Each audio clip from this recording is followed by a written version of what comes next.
Hi everyone, Holly here.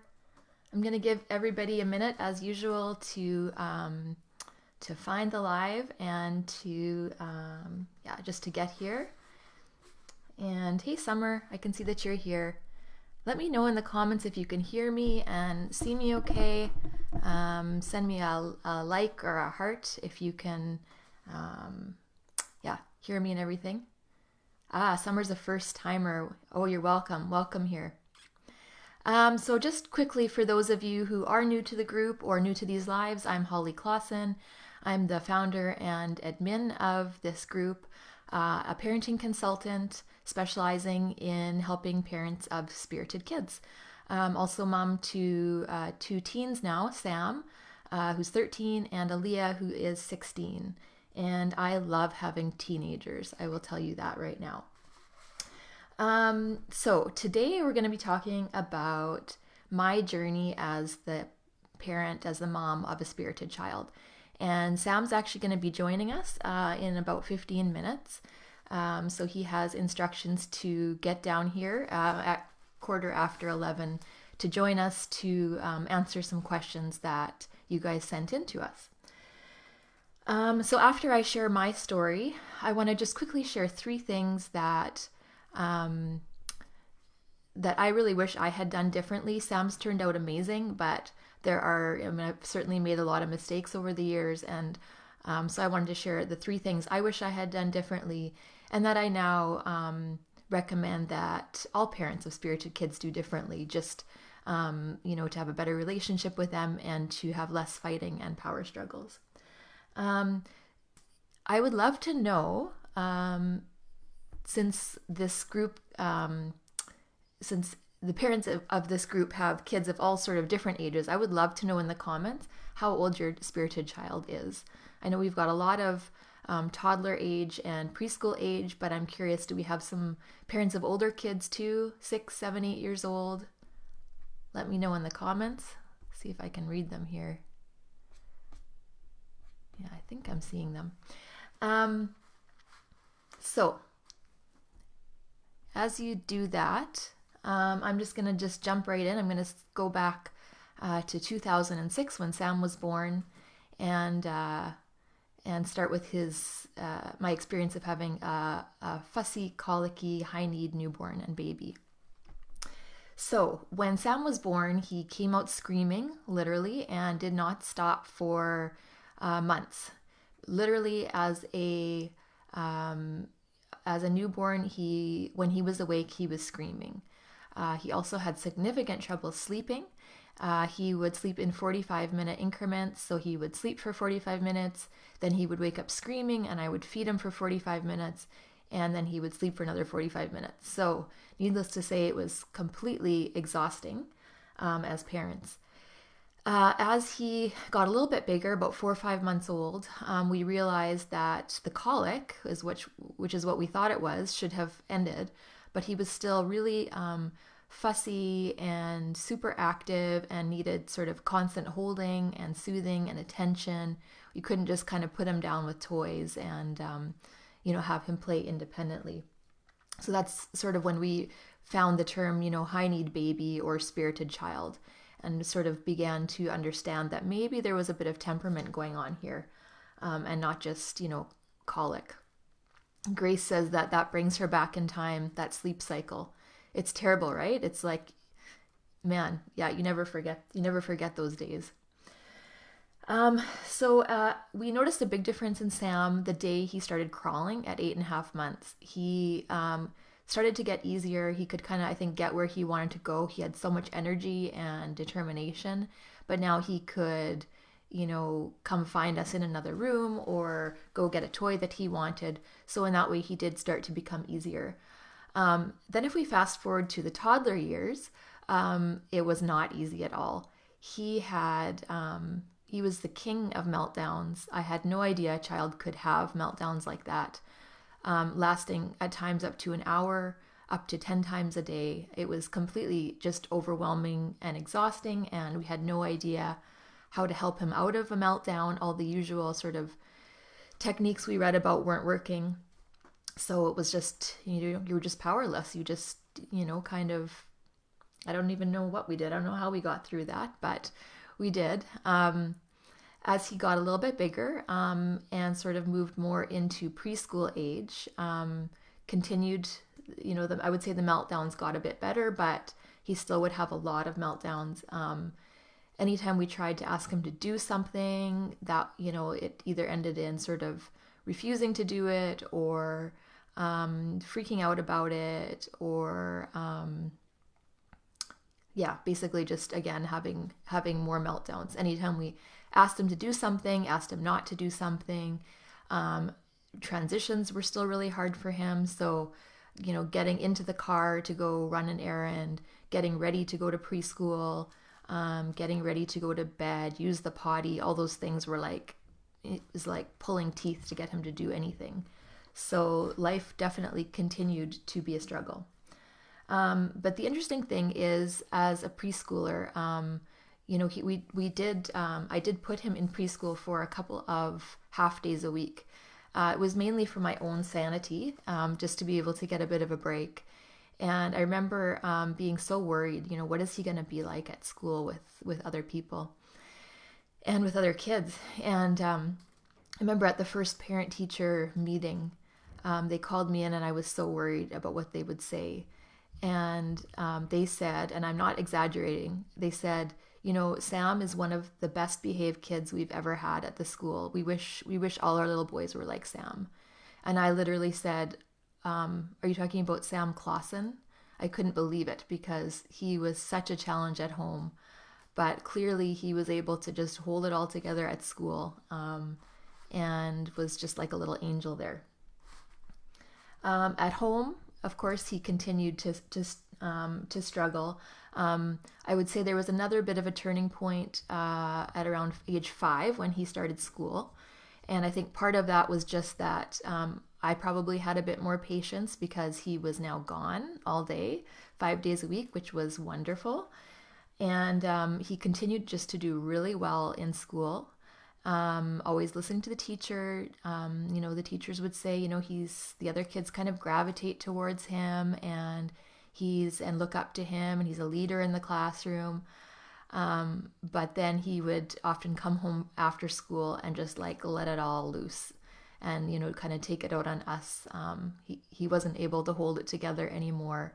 And I guess just being his safe space, the meltdowns continued. So I would say as he kind of moved through elementary school, for sure the meltdowns got better. For sure he got easier. I would say often with Sam and with spirited kids in general, they tend to have periods of time, can be weeks, months, even a year or two, where they seem to be getting, easy. And then all of a sudden, you take 3 steps back.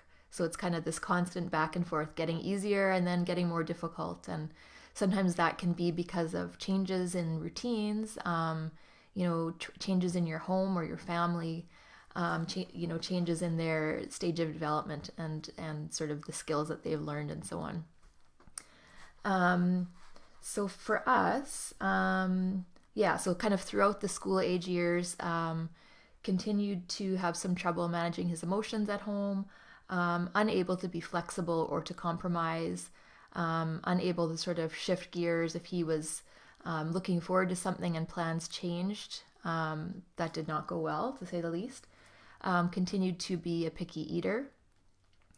But then you're probably waiting for, when did he become easy? And it actually did happen. And it was quite a clear change at age 11. I guess like just one day we just noticed all of a sudden he was able to manage his emotions on his own. He didn't need our help. He would get frustrated with us and he would excuse himself and go to his room and spend a few minutes there calming down, and then he would come out and talk to us and even apologize. He could compromise on things. He's a master negotiator, as I'm sure your spirited kids are as well. And but we could negotiate on things and really talk things through without him immediately losing it on us. He's super empathic.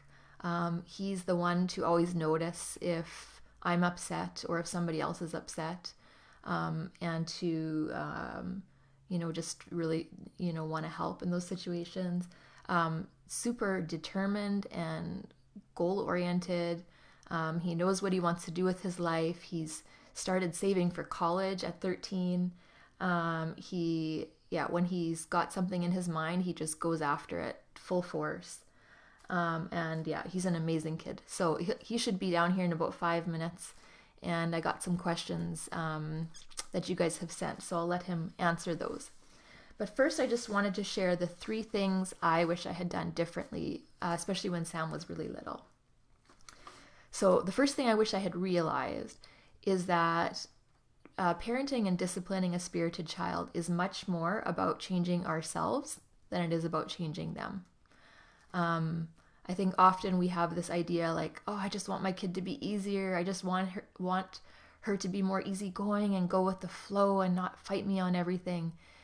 And realistically, there's certain skills that spirited kids tend to be lagging in, and they develop these skills over the years. But when they're young, they tend to not be so good at them.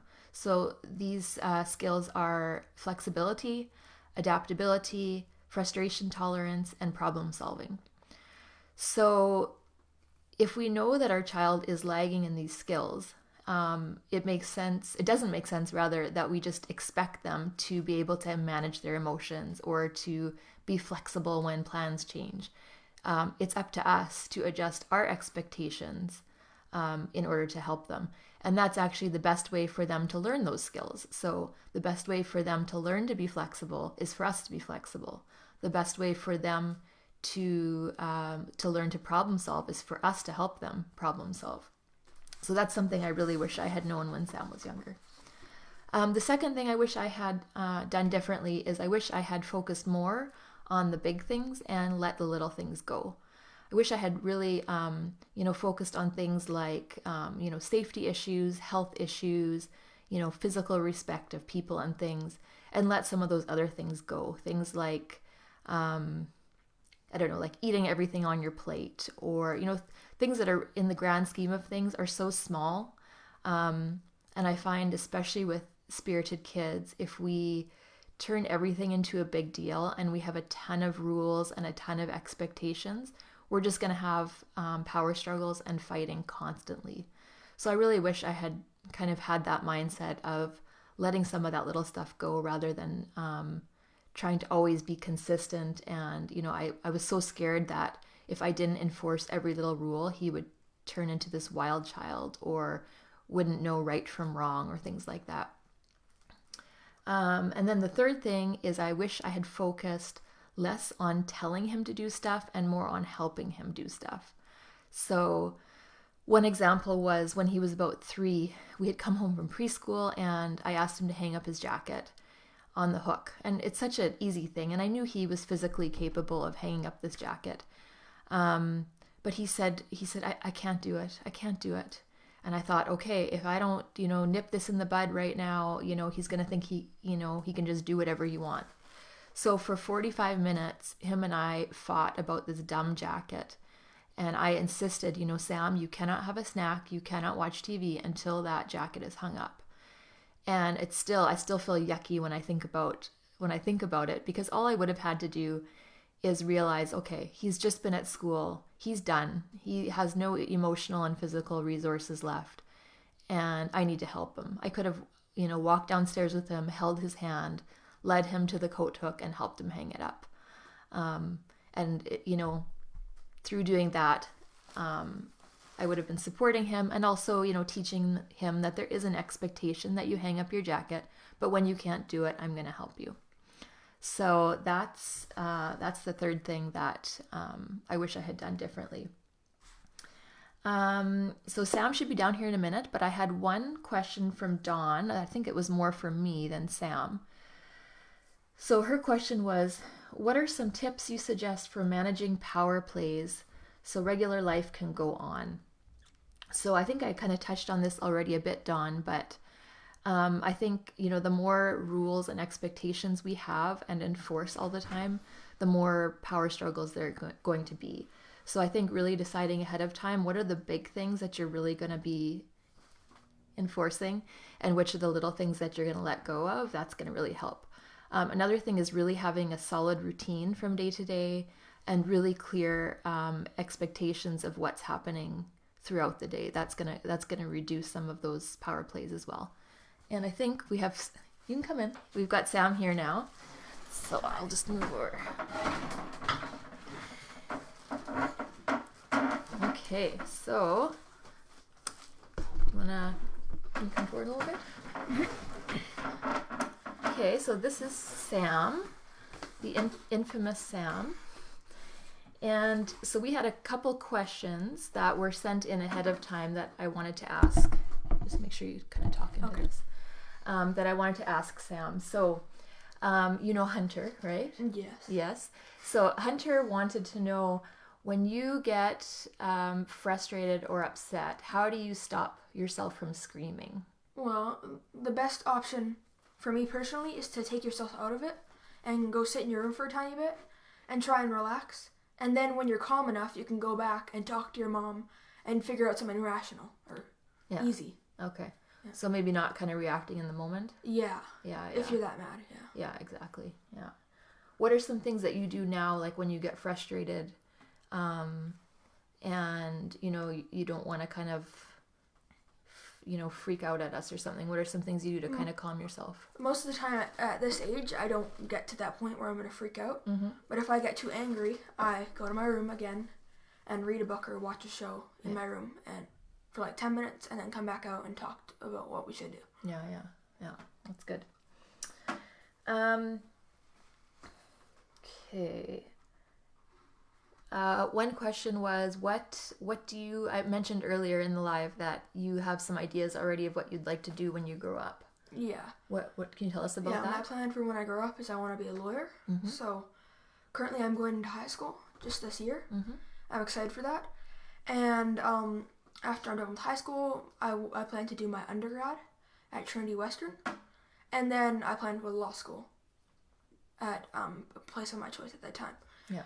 I would like to be a lawyer, a human rights lawyer, or something in the realm of helping people. Helping people, yeah. I think that's a good fit with your personality.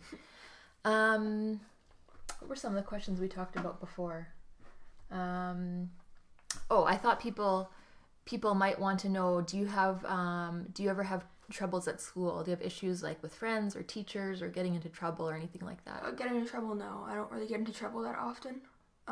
The times that I do get into trouble, which is quite rare, because I have a very strong conscience. If I get in trouble, I will always think about that next time I'm about to do something stupid. Yeah. So let's say I talk in class. Yeah. I think if I'm about to talk, I'll be like, oh my gosh, I shouldn't do that. I'll get in trouble again. Yeah. So. Yeah. So you have a pretty sensitive conscience, would you say? Which isn't great in some areas, because if I do something stupid and it's not that bad, I still feel guilty for it, but most of the time it helps me. Yeah. You remember a couple of years ago, one of your friends' moms said something about you. Do you want to share what that was? Oh yeah. I have always been the responsible one in my friend groups. So my friend's mom called me his prefrontal cortex. Oh, why did she call you that? Because I'd always stop him from making stupid decisions. Yes. Yeah. So when Sam was little, we would sometimes worry or wonder, will he be sort of able to, make it in the real world, right? And so it was kind of, funny to hear the friend's mom, if you didn't hear that, she called Sam her son's prefrontal cortex. So he was the one that would talk his friend out of doing dumb things and kind of keep him in line. So, yeah. Does anybody else have questions for Sam? I'm going to watch the comments here. Alyssa says that she's been told her child is the same at school. That's something that I hear a lot with spirited kids. They tend to generally do really well at school and daycare and with grandparents, and struggle more when they're at home. Oh, Summer says, my question is,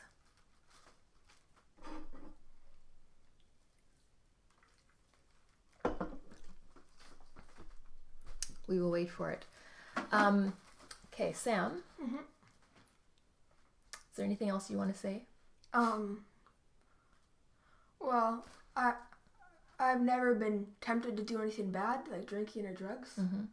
It's like it's been offered to me. But if it was, I know I'd say no. Yeah. Yeah, like you said, you have a pretty strong conscience, right? Yeah. Yeah. My teachers like me most of the time. Mm-hmm. I get decent grades. Yeah. I work pretty hard. Yeah. Yeah. Let's see. Grace asks, what's something your mom or teachers do that help you be successful? Listen to me. They didn't lash out or get mad. When I was younger, especially, I hated school a lot. Up until grade 2 or 3, I couldn't handle school. I was really stressed out by it. But now I don't get stressed too often unless it's like school and there's a deadline or something. Most of the time I don't really get stressed out. I kind of try and relax. So teachers could mainly just listen to you. Yeah. Or listen to your child. So if they didn't react or respond negatively, that helped. Yeah. When adults act negatively, I would take that to heart and it would make me cry. You'd take it personally, right? Because you were so sensitive. Even though it wasn't. Yeah. Let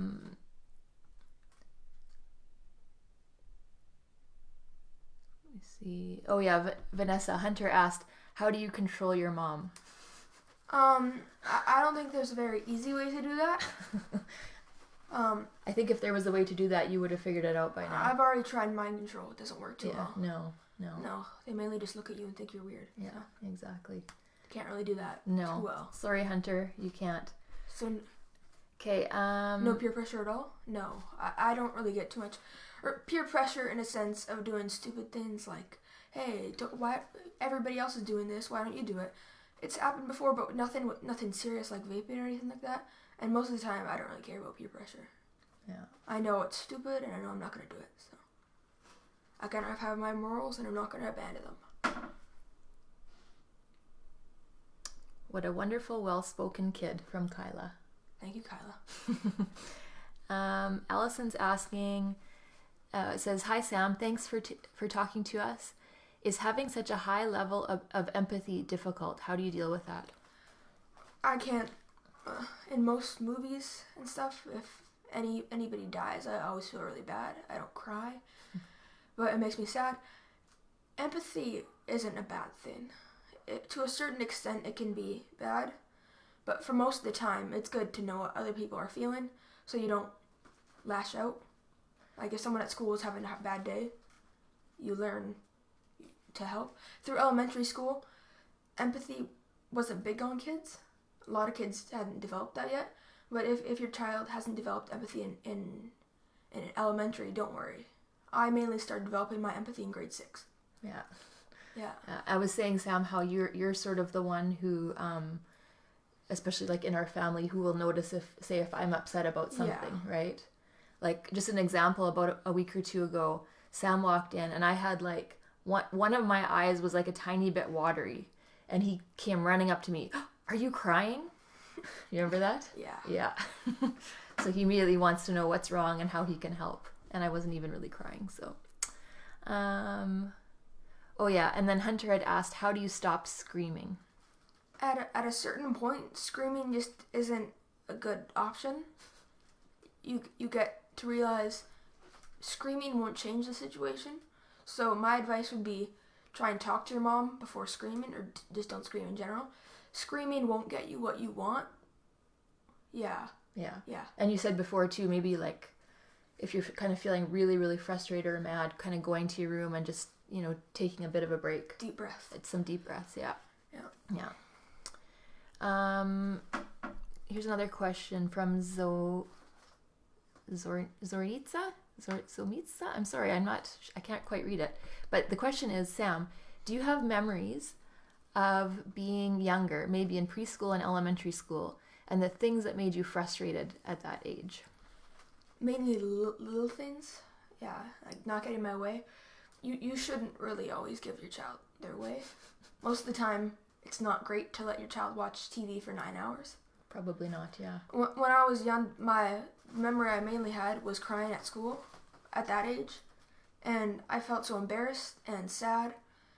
I remember it wasn't a great experience, but I feel like it helped me remember that in school you gotta stay empathetic and also stay strong. Yeah. You shouldn't let your emotions always get to you, but they help. Yeah. And I think my main memory from preschool was being happy to come home.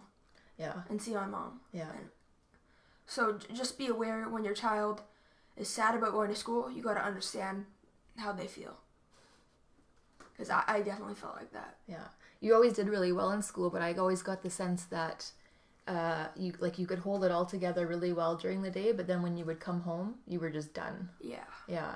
Yeah. Yeah, and that's why we would always let you kind of have a snack and watch TV for a while when you got home, right? I've also found, so I have a cousin, and he loves school, but when at the end of the day, when he gets to go home, he's always really sad. He says the day's horrible.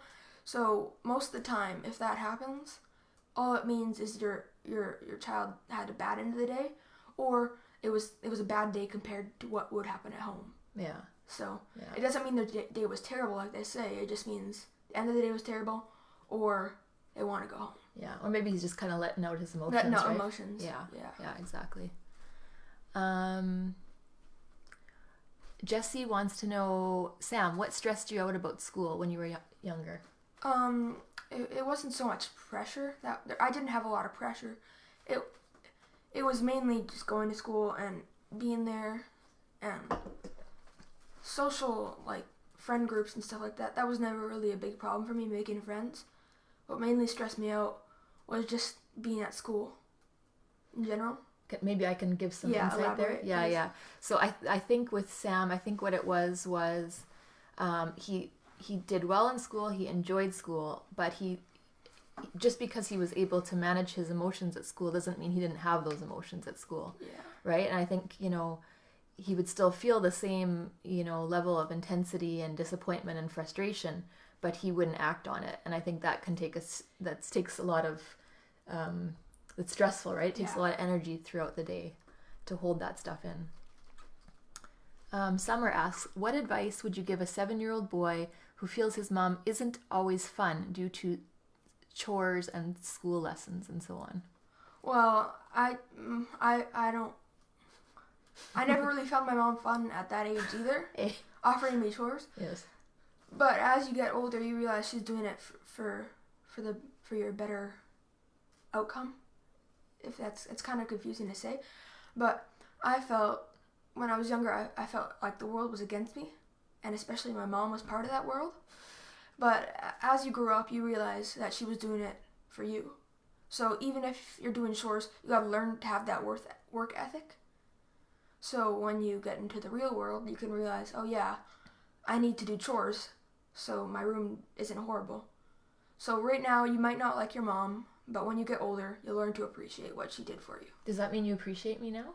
More or less. More or less, thanks. Yeah. And did we, so there was a lot of not fun times with chores and so on. Yeah. But did we find ways to have fun? Outside of chores? Yeah, outside of chores, yeah. Yeah. Yeah, I have more good memories at that age than bad memories. Yeah. It's just, most of the time, we remember the bad things rather than the good things. Yeah. Yeah, Sam and I have always played a lot of board games together. Alyssa says, I'm not convinced Sam is only 13. I know, he sounds like a 40-year-old man in a 13-year-old body. Okay. But yeah, Sam and I have always really enjoyed playing board games, and so it's nice to kind of balance out all the regular chores and schoolwork and all that with fun stuff that you both enjoy as well. Yeah, Summer says, we can be having fun 1 minute and then he is upset the next minute over needing to get something done. You don't have to address that if you don't want to. No, I can address it. Okay, go ahead. So, sometimes if you're having fun and then you get taken out of it, immediately it's not fun. It ruins the moment. So my suggestion is say, okay, we're gonna play for 5 minutes, and then we're gonna do something else. What you could do is you could be doing something fun, and then do something less fun, and then go. So it doesn't seem like you're dropping from so far. Yes. Yeah. So reduce the amount of funness. Reduce the amount of funness. Okay. Somehow. I don't know if that's great advice. It doesn't sound like great advice, but it is. But it is, okay. Sam has assured us it is good advice. So, oh, Sadie says, Sam, you're making me consider having another baby. If my spirited kid turns out like you, I would want 10 more. Aww. Yeah, well. Yeah, well. Yeah, the same thing happened. You've told me you guys wanted to have another child. Yeah. But since I was so crazy. Yeah. You didn't. Yeah. But once your child gets to about 10, they can kind of become self-sufficient. Yeah. No, I would like to have 10 Sams as well now, but it's a little too late. But not 10 baby Sams. No, not 10 baby Sams.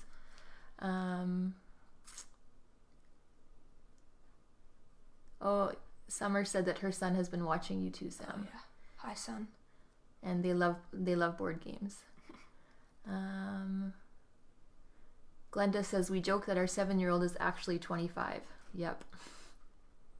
That hurt. Molly's asking, was Sam ever a runner during meltdowns, difficult situations? If so, when did it stop?